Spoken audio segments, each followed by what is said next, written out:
villain in the classic Hollywood sense, but mayhem. Mayhem follows Thomas around. No doubt, he'll find a way to help us this morning. What could go wrong? We're going to start our story today at the overview that the team uses to ensure that we're focusing on issues before they impact production. It's available to anyone on any device through a browser. Now, our process probably seems pretty simple, but we push our plants hard. And there's a fine line between operating at peak capacity and pushing our equipment past its limit. Andrew, why don't you explain what we're looking at on our overview screen? 1 second, Ted. Got a little energy to get me going this morning. Good. Delicious. Let me just get our system ready. Well, look, at Rage, we are a global manufacturer, and we needed a solution that enables our staff to get the information from anywhere, at any time, on any device. So we developed a solution in the cloud using Microsoft Azure. This system allows us to combine various data sources and provides us the visualization and analytics capabilities that our users need. Let's take a look. So I'm using the PTC ThingWorks visualization tool, and I've navigated to the Asset Advisor page where I can see both my lines in San Diego. I see line 1 and line 2. Here I see that both lines have dual mixers that feed a filling machine that ultimately go to a packaging machine. Now here right away I can see that mixer 1 is red, and I have a device health status of bad. Like any good analytic, I need to take some action to close the loop. I'm going to call a friend. Hey, Jonathan. Hey, Andrew. Good morning.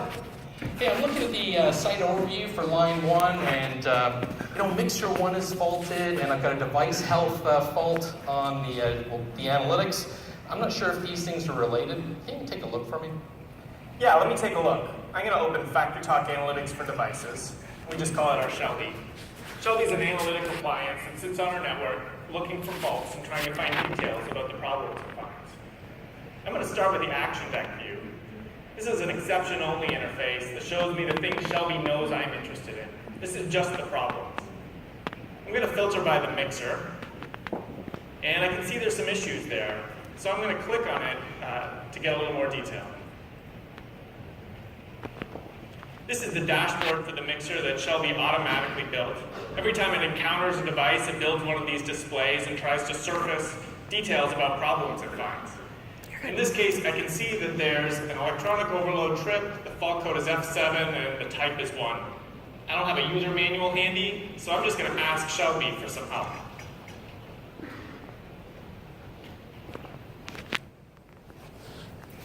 What does fault code F7 type 1 on a PowerFlex 40 means?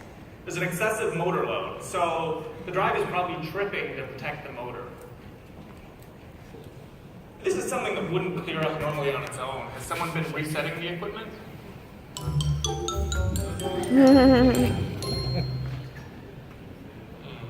Thanks a lot, Trouble. Maybe instead of just clearing these faults, we should try to find the root cause. But this is a pretty complex machine, and I don't want to take it down for maintenance until I know where to look. Fortunately, PTC has provided me with an augmented reality view of this machine. So I can start my investigation with a 3D model. I'm going to start by placing the model in real space.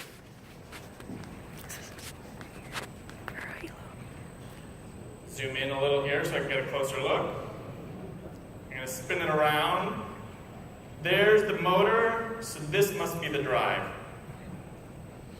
Andrew, I think this is where we should start our investigation. Hey, that's pretty cool. I can really see how AR and integrating with our analytics is a powerful combination. But I gotta ask, how hard was that really to integrate those two pieces together? It's actually really easy. The modern REST APIs and FactoryTalk Analytics make it simple to pass the data it finds up into other systems like ThingWorks. It reminds me, our power consumption on the mixer has a strong correlation with product quality. Would it be great if we could compare actual power consumption with predicted power consumption? What do you mean? Well, we already measure our actual power consumption when we're running batches using our power monitors.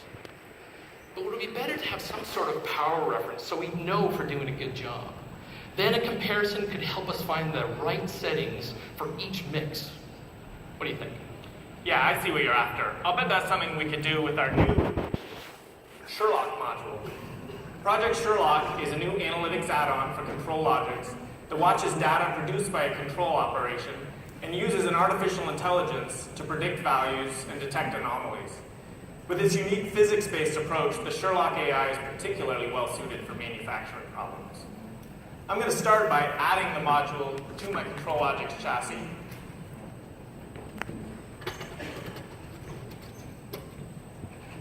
I'll connect the Ethernet cable directly to my PC.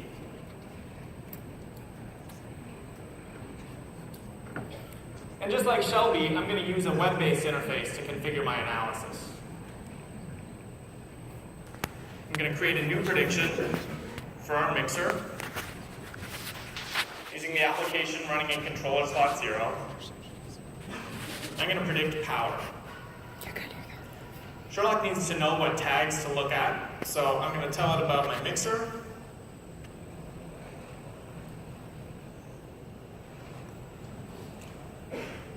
And it wants to know, to start, what is the thing that I'm trying to predict. So I'm going to give it power and give it the normal bounds of operation. This is a heavy-duty mixer. And then I'm going to give it any variable that I think might be related to our power. I can cast a wide net here. Sherlock's smart enough to figure out what really matters on its own through observation. So I'll give it speed and I'll give it torque. The other thing that might be useful is understanding what product we're producing. Because the physics of each of our products is slightly different as it's being mixed, Sherlock's smart enough to create a different model for each of those different products. After I confirm my settings here, I can return to this detail page and save an L5X. This is a code block that contains a UDT that Sherlock uses for its predictions. I can import that UDT into my control program, and that will add the tag that Sherlock writes to. It won't touch any other tag in the controller, but it will observe them and write its predictions into this type. There'll be a brief training period that we're going to fast forward through here today. During this training period, Sherlock is watching the application, learning from it, cleansing the data, and building and testing models until it finds one that can predict the process. When it's done, I'll have a tag here that contains Sherlock's prediction that I can monitor in real time. We chose to implement this on RHMI, so I can see the predicted versus actual at an operator level display. But we could also use this value in our control logic if we want to tune the process.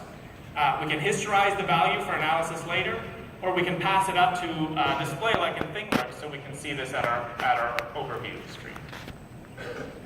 Now that we have data flowing from FactoryTalk Analytics for devices, monitoring the parts of the machine, and we have Sherlock and AI monitoring the actual application, this has become a pretty smart machine. But I'll bet there's more that we can do. Hey, Julie, weren't you telling me about a new condition monitoring system we've been learning about? I sure was, Jonathan. Did you know the way we used to do predictive maintenance was to physically walk around each piece of equipment once a month? My friend T. Rubble, he's actually a vibration expert. He'll walk up to the machine, which isn't always this easy to get to. He'll take measurements all over the machine, and then need to use some really complex software to study the vibration. He'll look at each signal. He'll do some crazy math, like fast Fourier transforms, figure out every which way the machine is vibrating, and then try to figure out what it is that's causing it to shake at those frequencies.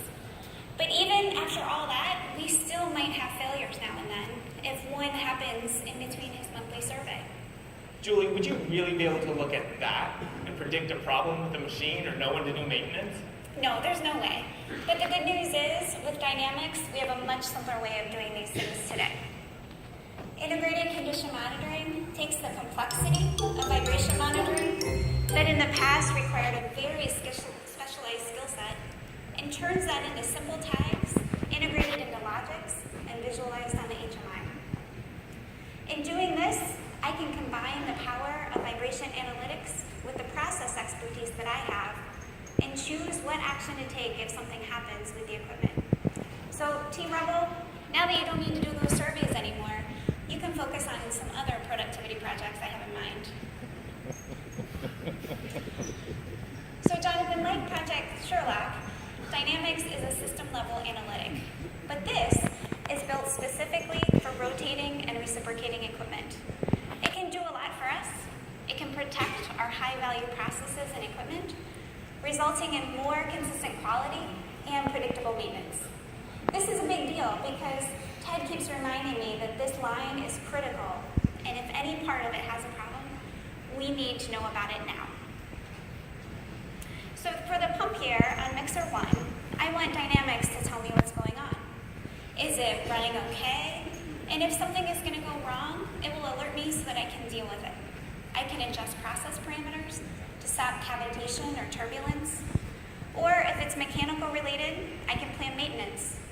Or if it's an electrical fault, I can schedule time to swap out the motor.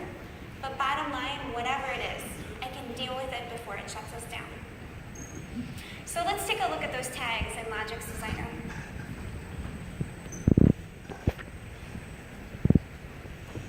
So as you can see here, condition monitoring tags provide the status of the overall alarm state.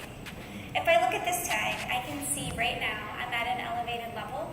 So I want to make sure this equipment doesn't get destroyed. So I'm going to create an alarm associated with this level. So let's take a minute and talk about a new Logix alarm mechanism we call tag-based alarms.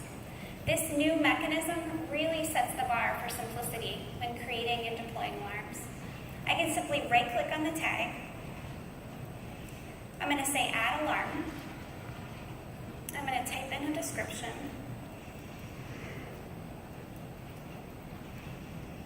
And then I'm going to set the condition to high.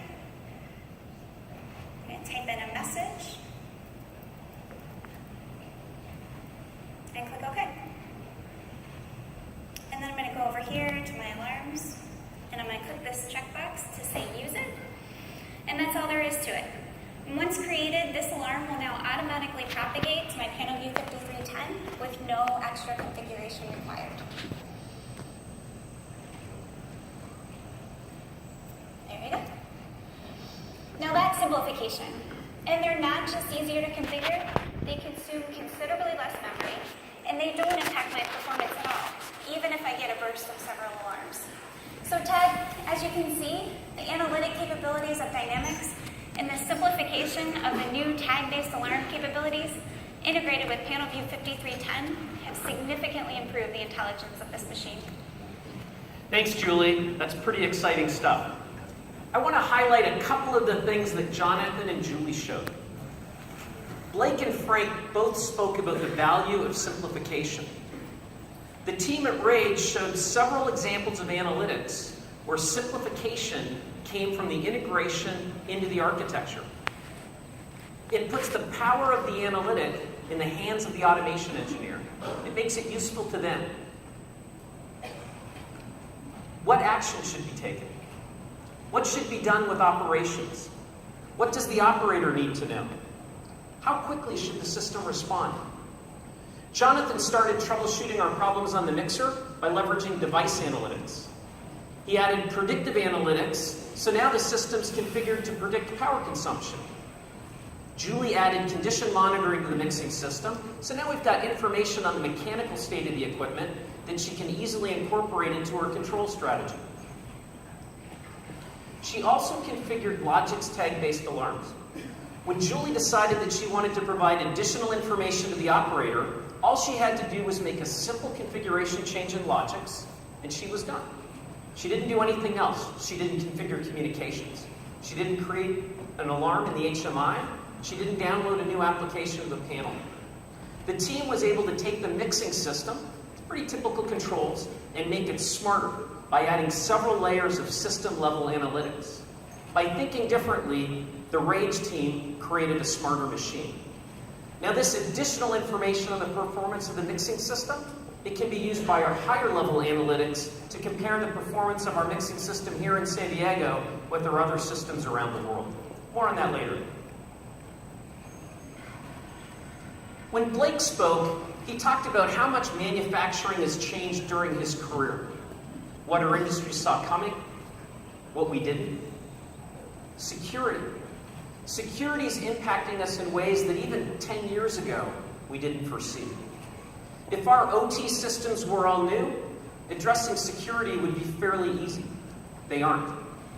IT-OT convergence has come with risks.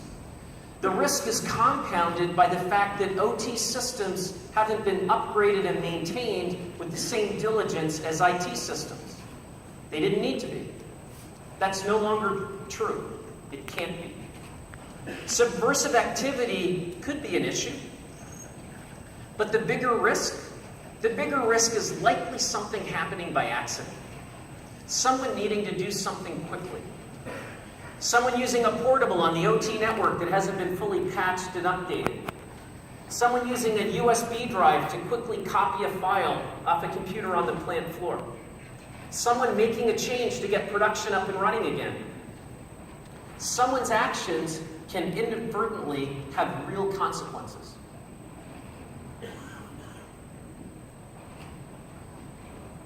I'm sure you all remember the WannaCry attack from last spring.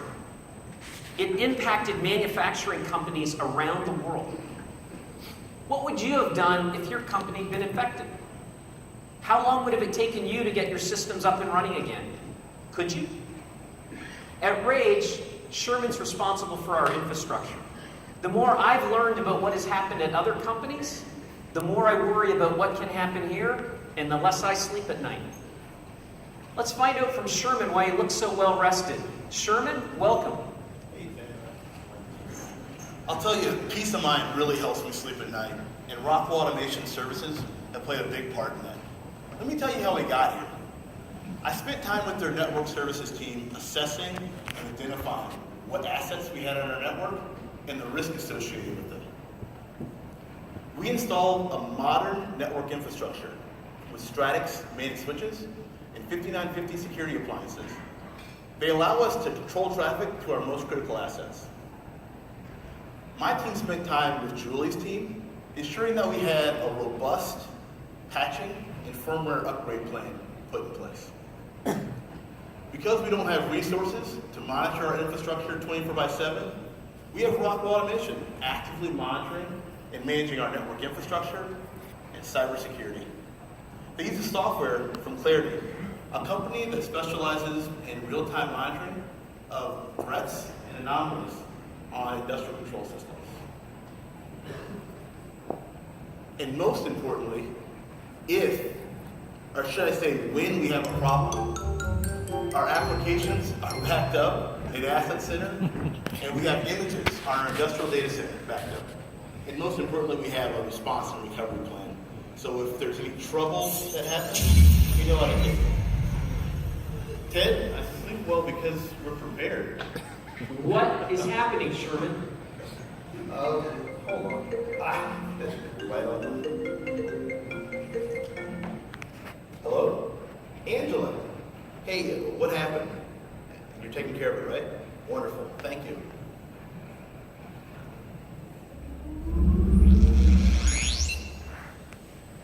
What was that? That was Rockwell Automation. They were letting me know that we had a ransomware attack, but they've already begun remediation. That was really fast. How did they do that? Well, they averaged about a 2.5-minute response time. What did they actually do? We can take a look and see. We'll start by looking at FactoryTalk Network Manager. It's a great tool because it allows my team to view network topology, switch level alarms, and switch configs. This tool was made for my team because they have a strong manufacturing background, but they haven't been trained in IT tools. Let's see what T. Rubble did. Let's take a look.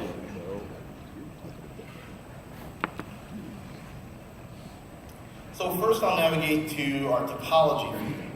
This is great because it gives our team a view of what's on the network, and it's automatically populated based off of the assets that it finds on the network. So it looks here, there's a problem with one of our switches. Yeah, this is the switch of the packaging machine. So we'll dive a little bit deeper and see what's going on here. So this next view is great because it gives us all of our switch level alerts and alarms, and it looks like there's been a change to one of the switch configs. So we'll dive a little bit deeper into that. So this next screen gives us just a little bit of detail on the specific alert. What we really want to see is what's happening on the specific switch that's changed. So let's dive into that. Now this screen is great because it gives us a view into our network, our switch health and performance and status.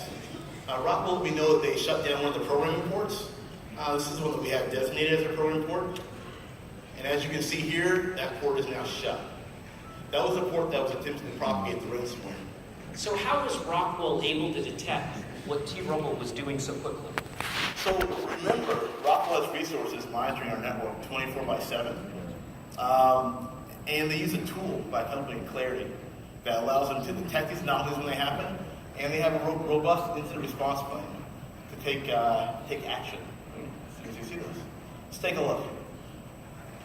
So here's Clarity. In the center, you can see it has gone out and automatically looked at what assets we have on our network, but it's also looked at the traffic that those assets generate and baseline that traffic. This is great because, well, it can look for any changes in traffic patterns, any anomalies, any new assets that are coming on the network, and any bad behavior that's happening from those assets. Right? On the left-hand side, you'll see the alerts and alarms that are being generated. These are the alerts that Rockwell sees and they take action. Let's dive a little bit deeper. So this screen is great because it shows detail on the specific alert and alarm. This, in particular, was T-Rubble's laptop attempting to propagate malware to our packaging HMI. They took action, shut the port down. Our next steps are to get T-Rubble's laptop to IT, get it wiped, and maybe we'll let him bring it back on the network. Let me know if IT wants to borrow my hammer. Sherman, thanks. I really see the value to Rage of having Rockwell monitor our network 24/7. I know you and your team have to sleep, and our production lines can't stop. Sherman emphasized the importance of having a plan, having modern network infrastructure, and ensuring that we're running the current versions of firmware and software. At Rage, that's been hard. Lifecycle management's a real challenge. Tracking the changes that are made to our different systems, even knowing what automation assets we actually have, finding the time to update our software and firmware. Even during shutdowns, our production and maintenance teams, they need the equipment to be operational. At Rage, we're continuously making changes to increase capacity, support new products. You get the idea. Julie's responsible for all of the automation systems at Rage. She has dozens of control programs to manage, hundreds of devices that are all networked together. They all control firmware. How does she manage them? How does she monitor the changes that her team makes to support the needs of production? How does she ensure that we're running the current version of software and firmware? Julie, how do you do it? Well, Ted, I'm glad you asked. We've really focused on modernizing the architecture in the last year. One thing we've implemented is Thin Manager to centralize management of our HMIs. It's so much simpler to manage all the applications because they all run on the server. And using Thin clients, I can customize how our operators interact with the equipment. And not only that, I get a ton of time back because I'm no longer patching every single workstation. Some of the other new capabilities that have really made my life easier in trying to manage all this equipment is FactoryTalk Asset Center. This is the asset management software that I'm using for all of the control assets in the plant. One of the best things I've done is set up disaster backup and compare reports that notify me when changes are made. So if I look here at my PC, I can see the compare report summary. Maybe.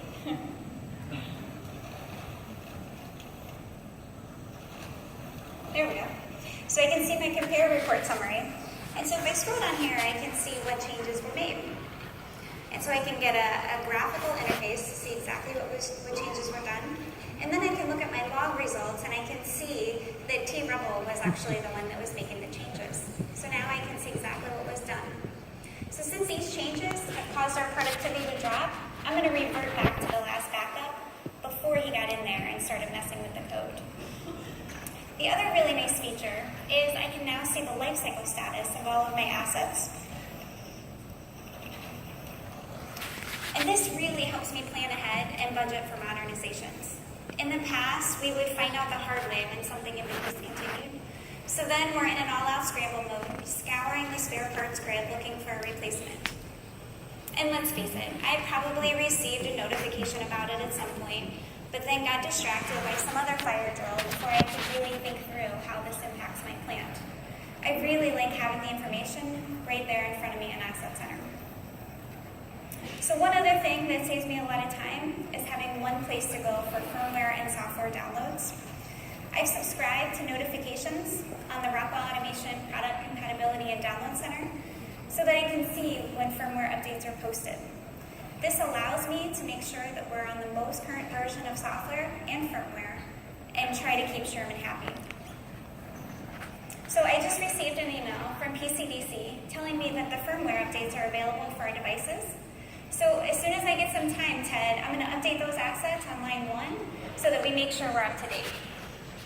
Julie, the last time you did that, you took the plant down for an entire weekend as you updated the firmware on all your devices. We're ramping up for the holiday. It's not a great time to have production down. How much time are you going to need? It's okay. It's way simpler now. So we can do that much easily now with Control Flash Plus. I can download the firmware from PCDC, then use Control Flash Plus to update all the device line in one single operation. Then I can update my favorites list. So I can update my favorites list so that this firmware is available when I get some time over on line 2. I can push the same firmware over there, and we're good to go. Thanks, Julie. It looks like you've got everything under control with our systems. Thanks. Well, I've been talking with Julie about lifecycle management. Andrew's been monitoring our packaging system. It's one of the newest pieces of equipment we have at Rage, and it's a really smart machine. The first thing you'll notice about this machine is it's built around Rockwell's independent moving cart technology. It's increased our throughput. These carts are really fast. They can move up to 2 meters a second. But just as important, independent cart technology has given us a lot of flexibility in how this packaging machine works, allowing it to quickly adapt to changing requirements. Each cart or carriage is controlled separately by logics, allowing the machine to make smart decisions, including when it detects that something's wrong. This machine's kitted out with some pretty sophisticated analytics. It allows the machine to do something that we call completeness checking of a finished product. This machine won't ship a bad package. There's a sensor here that looks down on each cart as it goes by. It's an ODOS imaging 3D sensor. It's a new technology from Rockwell. The sensor looks at the cart as it goes by, and it creates something called a point cloud. The point clouds pass to the compute module that's running in the Logix chassis. That's where the 3D analytics run. Each cart also has a barcode on it, so the Logix controller knows what package is supposed to be on that cart, and it passes it to the compute module. The 3D analytics on the point cloud determines what's actually on the cart and passes information across the backplane back to the controller to tell it whether it's good or bad. So let me try to screw up the packaging machine. So I'm going to take off one of our packages, and the machine will detect that that cart doesn't match what Logix expects it to have on it, and then it will automatically reroute this cart from rework, making it a very special machine. The ability to do completeness checking on the machine itself really shows the value to Rage of the scalable analytics and the scalable compute that Frank spoke about earlier. As you've seen this morning, the systems we use at Rage, they generate a ton of information. I'd like to show you how we've aggregated all of this data together in order to do enterprise-level analytics. How does the performance of our line here in San Diego compare to other facilities around the world? Are other production lines seeing similar challenges that we had on our mixer earlier? How does our energy consumption compare? At Rage, we do a lot of analysis to ensure that we're continuously improving, that we're taking advantage of what we learn at every site around the world. Andrew, how have we integrated all of these systems together? Great question, Ted. Let me get this ready for you. Thanks, Ted. We've integrated the PTC ThingWorks platform along with our FactoryTalk analytics platform to develop a solution that enables our plant operations, IT, maintenance staff to monitor our facilities to ensure we're meeting our production and quality goals. There are many data sources and systems that feed into the application in order to provide a holistic view of our plant operations. Let's take a closer look. So I've now, again, navigated to the, let me get full screen on this, to the PTC ThingWorks main page. I've got my 2 lines running here. You can see the configurations of both. I'm going to navigate to the mixer. And you can see we've already incorporated the power consumption prediction that we saw Jonathan provide. We've got vibration, that looks like it's addressed as well. And if I kind of move over to the packaging line, you can see that even our device health is looking good as well. So Ted, I think everything's looking pretty good. Andrew, why is this packaging machine yellow then? Hey, you're pretty observant. You must have had some great, slightly older mentors in your career. Good question, Ted. Good question. So let's take a deeper look on that, because that is concerning. And a warning, the yellow is a warning indicator. So again, I'm going to click on packaging, and I'm going to drill into the packaging machine here to get some deeper looks at what's going on. So data and system screens can be mashed together to provide a common interface specific to the packaging machine. On the left, we have links that takes us to various aspects of the machine, and on the right, we really have the display or the report and the analytics.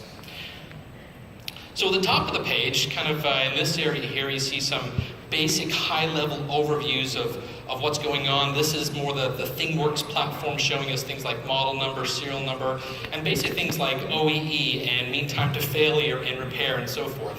At the bottom, we've integrated in our FactoryTalk analytics platform. This is a storyboard. Thanks. I was going to say click, but I didn't. So here we have our storyboard. This is showing us data coming from various systems like our historian for time series data, production center for MES data, really giving us the context that we're looking for to do some deep level learning.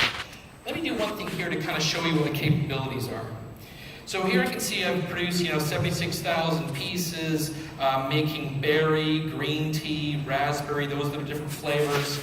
Let's say I'm only interested in the berry. I want to see what kind of issues or insights I can get by really slicing and dicing the data. So I'm going to say simply keep this. So in other words, only show me things related to when we were manufacturing the berry product.